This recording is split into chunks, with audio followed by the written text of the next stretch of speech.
E acompanhávamos as vitórias que ele ia conseguindo, porque foi uma luta longa, longuíssima, né? As pessoas sabem disso. Mas ela foi premiada de pequenos avanços. Ele foi um cara muito paciente, né, para construir o objetivo dele. E só que depois nós perdemos o contato. Por quê? Porque já não podia entrar mais nada de lá aqui, sobretudo do pessoal de esquerda, do MPLA, que eu acho que sempre achei ser a força que deveria mesmo comandar, como de fato comandou. E aí, quando eu tive a oportunidade, eu resolvi ir para a literatura angolana, porque era uma maneira de, através da literatura, porque eu acredito muito em literatura histórica, você sabe que eu acredito, isso não é termo. Mas, enfim, a literatura e a história comprovadamente se encontram, né? Ah, era uma maneira de eu, então, retomar o contato com Angola, refazer o fio da Revolução Angolana, como de fato foi o que eu fiz, tanto no mestrado, desculpa, tanto no doutorado quanto na livre docência aqui na Escola de Comunicações.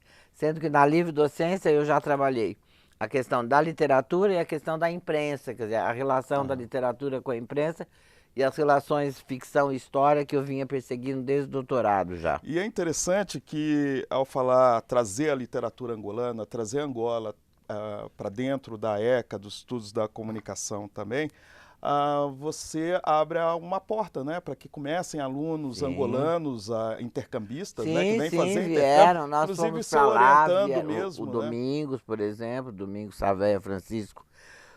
Sim, vieram jornalistas angolanos também que fizeram estágio aqui conosco.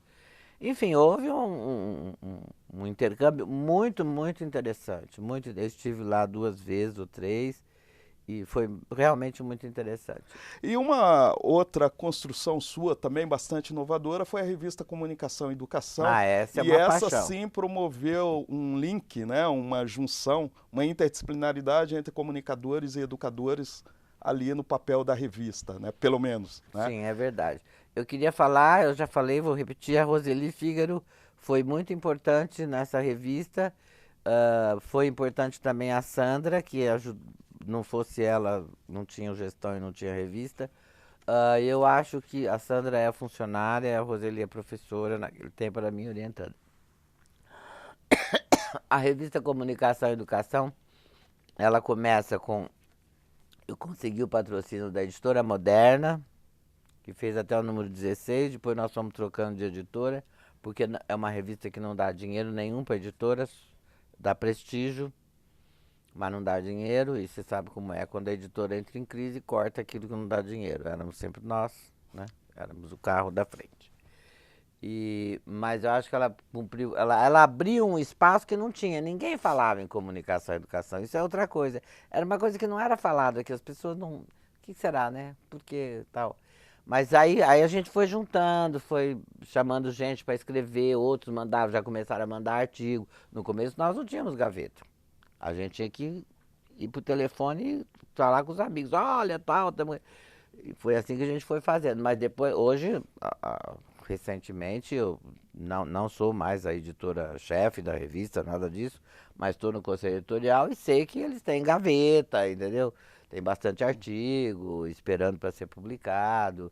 A revista tá muito bem classificada no Qualis, que é o controlador da Da CAPES, CAPES. né? Então, eu acho que e se deve a ela, eu tenho certeza também, não só, mas também a ela, o curso de Educomunicação, essa licenciatura que abriu na ECA e que eu espero que caminhe muito bem. Acho que vai, tenho certeza que vai caminhar. Porque Vou, tem gente lá como o Citelli, o Ismar, Aham. etc., que realmente são mais Imaculata. Tem muita gente boa ainda no CCA que. Eu digo ainda porque são pessoas que vão acabar se aposentando, não são tão mais novos assim. Voltando à pergunta inicial, né, quando eu começo a dizer que no início dos anos 90 você ousa dizer que telenovela é cultura. Nós estamos chegando ao final desse nosso programa e eu vou fazer uma pergunta. Telenovela é educação? É, nossa, fortemente, fortemente. Inclusive isso eu digo desde lá do começo, a telenovela educa, se ela educa com os valores que eu quero. Se ela educa com valores que eu não quero, isso é outra discussão. Agora, não cabe discussão que ela educa. Ela é uma fonte muito forte, muito predominante de educação, não há dúvida disso. Agora, para cá, para lá, vamos discutir e tal. Uma das coisas que eu costumo dizer é o seguinte: o primeiro movimento que eu acho que nós devíamos fazer, em vez de ficar falando em chip, não sei o quê, era pedir para a televisão colocar no horário do prime time, 8 horas, não sei o quê, colocar os programas que eles passam só depois das 10, entendeu? Que são os melhores programas. Então, por aí a gente tinha que começar. Mas eu acho que sim, que ela educa e sempre educou e vai continuar a educar, não há E dúvida disso. qual a telenovela que melhor agrega esse seu pensamento?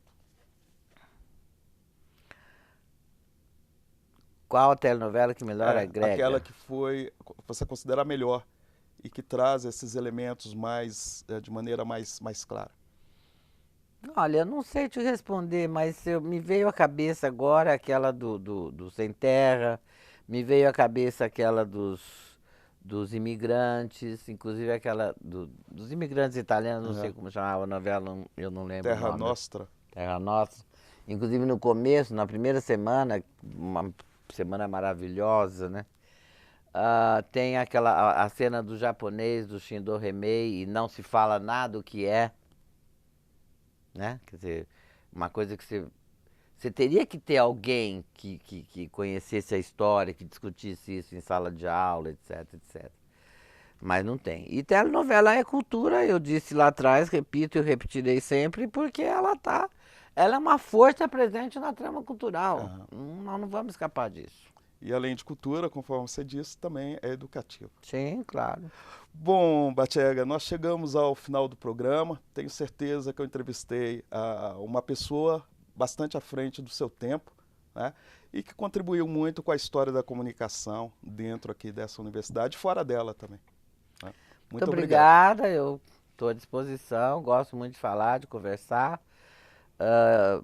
Eu tenho vários amigos na ECA, acho que eu citei o nome de alguns, não citei de outros, mas peço logo desculpa para as pessoas. Também queria dizer que o professor Marcos de Mello está fazendo uma coleção que eu achei interessante, que é Pensamento Comunicacional Uspiano. Ele fez o número 1, que é da geração do Virgílio, que é a geração que estava quando eu entrei, fez o número 2, que é da minha geração, e sei que ele está preparando o número 3, que é uma coisa mais atual.